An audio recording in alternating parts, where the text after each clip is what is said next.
Olá, sejam muito bem-vindos ao canal do Snoopcast. Eu me chamo Valéria, sou mãe muito orgulhosa do Snoopy e hoje vamos falar sobre um assunto muito importante. Você já ouviu falar sobre veterinária comportamental canina?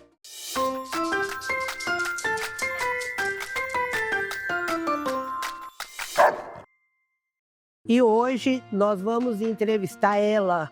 Olha, hoje você fica aí no sofá, pega uma pipoca que hoje você vai ver que assunto sensacional.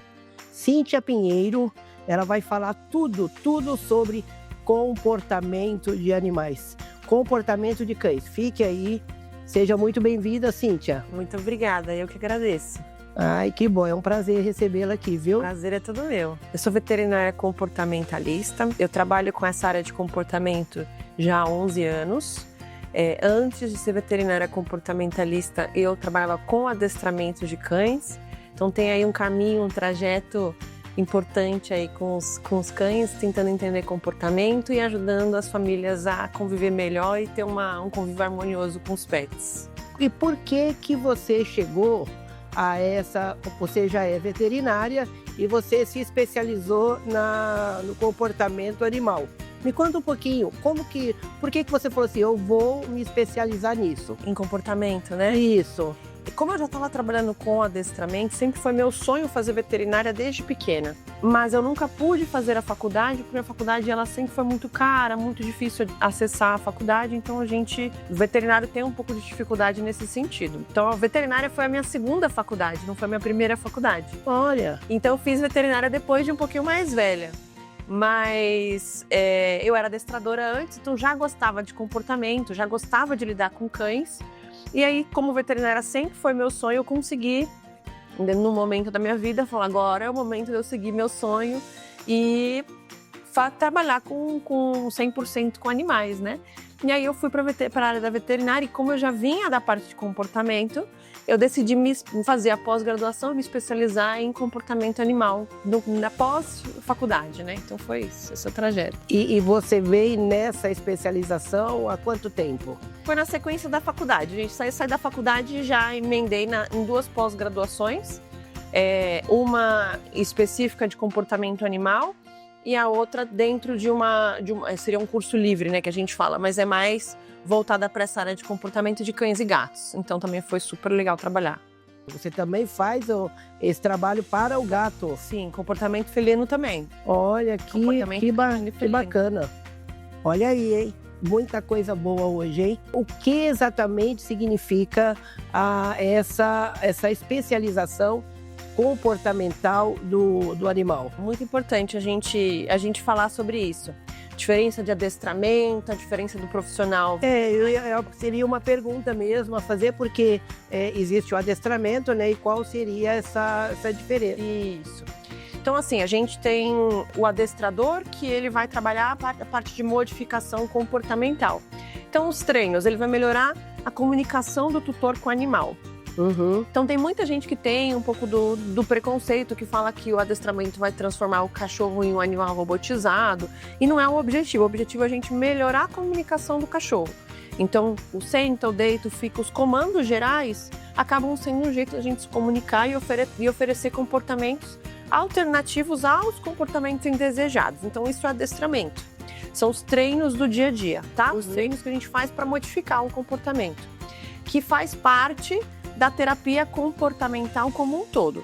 O veterinário comportamentalista, ele vai além disso. Ele também trabalha com esse treino de modificação comportamental, mas ele vai um pouquinho além. O veterinário, ele tem, por conta da própria faculdade, conhecimento da parte fisiológica do animal. Então, muitas vezes, o que eu costumo dizer é que tudo é alteração de comportamento. Então, você tem um animal que tem uma dor, que ele está hesitando subir no sofá. Isso é uma alteração de comportamento, mas está relacionado a uma causa clínica. Então, o veterinário comportamentalista, ele vai observar o todo. Por que esse animal está alterando o comportamento? Será que tem alguma causa clínica? E, além disso, A gente descartando causas clínicas, o veterinário comportamentalista, ele consegue trabalhar o além em casos mais graves, quando esse animal ele precisa de uma neuromodulação. Então, às vezes, o animal, a gente tem um caso grave de agressividade, um caso de fobia, e o animal ele bloqueia o aprendizado. Então, quando ele bloqueia o aprendizado, a gente utiliza muitas vezes de medicação, ela pode ser uma medicação natural ou uma medicação alopática, para modificar esse comportamento e fazer com que o animal ele também seja mais aberto a aprender. Então, isso a gente tenta auxiliar junto com, muitas vezes, o adestrador para resolver um problema comportamental que às vezes é mais grave. Aquele cãozinho que já passou com mais de um adestrador e o problema não resolveu. Muitas vezes não está no adestrador o problema ou na família. Às vezes está no caso que já está grave o suficiente que a gente precisa trabalhar esse cérebro, essa química do cérebro para melhorar, para esse animal estar aberto à mudança de comportamento.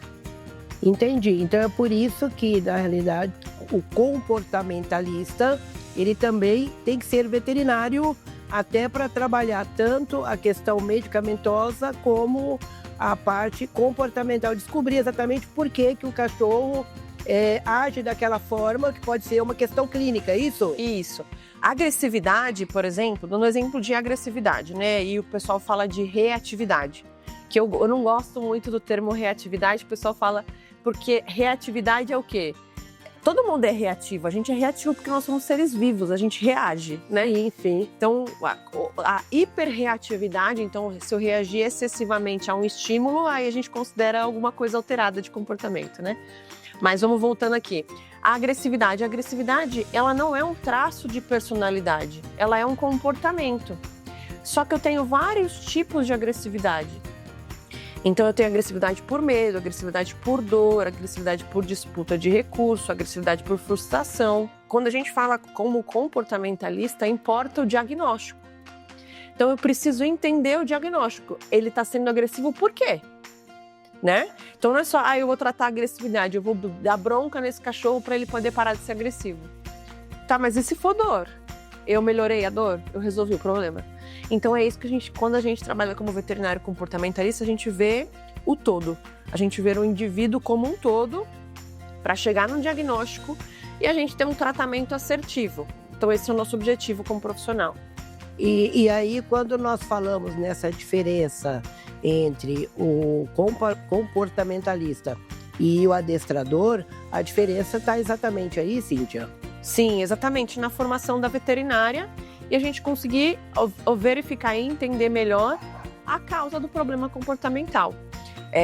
Tem muitos adestradores que conseguem identificar, claro, né, a causa, se é uma agressividade por disputa de recurso, uma agressividade por exemplo, frustração, mas as causas clínicas a gente tem um veterinário que precisa avaliar também e conseguir auxiliar nesse sentido. Ou quando o animal ele tem bloqueio de aprendizado e muitas vezes a gente precisa utilizar medicação. Tá. E essa análise, ela é feita já uma anamnese, já bem no início, quando o tutor te procura, você faz essa análise e aí mapeia exatamente tudo aquilo que precisa ser trabalhado, é isso? É isso, a gente geralmente tem um formulário que aí o tutor ele preenche com antecedência, a gente consegue entender o histórico clínico, o histórico comportamental do animal, para tentar otimizar o tempo de consulta. Isso é uma grande diferença do veterinário comportamentalista para o veterinário clínico, também é o tempo de consulta. A nossa consulta ela demora muito, ela tem 1h30 de tempo de consulta versus às vezes meia hora de um clínico geral. Por quê? Porque tudo é alteração de comportamento. Então, para eu entender, eu preciso conversar e entrar em detalhes desse animal, do histórico, do passado, o tipo de treinamento que foram feitos, nas fases da vida, o que esse animal passou e o que ele apresenta hoje. Então, assim a gente consegue entrar com o diagnóstico, entender o diagnóstico e ser assertivo no tratamento. Então, às vezes, precisa de uma paciência e um tempinho a mais. Cíntia, eu gostaria de te agradecer. Muito obrigado por essa participação nesse Snoopcast. Gostaria muito de te agradecer por todo o aprendizado que você trouxe aqui. E agora você deixa, por favor, os seus canais de atendimento. Obrigada, viu, Valéria? É um prazer estar aqui. Adoro falar sobre comportamento. Se deixar, eu falo mesmo, a gente fica aqui horas, né? Deixo sim os canais de atendimento. Vocês conseguem encontrar a gente no Instagram, @animals com Z, Brasil com S. Para encontrar a gente, segue a gente lá. E o nosso site é www.animalsbrasil.com.br. Ok, este foi mais um episódio sensacional do Snoopcast. Falamos sobre essa profissão maravilhosa, veterinária comportamental canina. Você gostou? Então curta esse vídeo, siga o canal e compartilhe esse vídeo com outros tutores e até mais!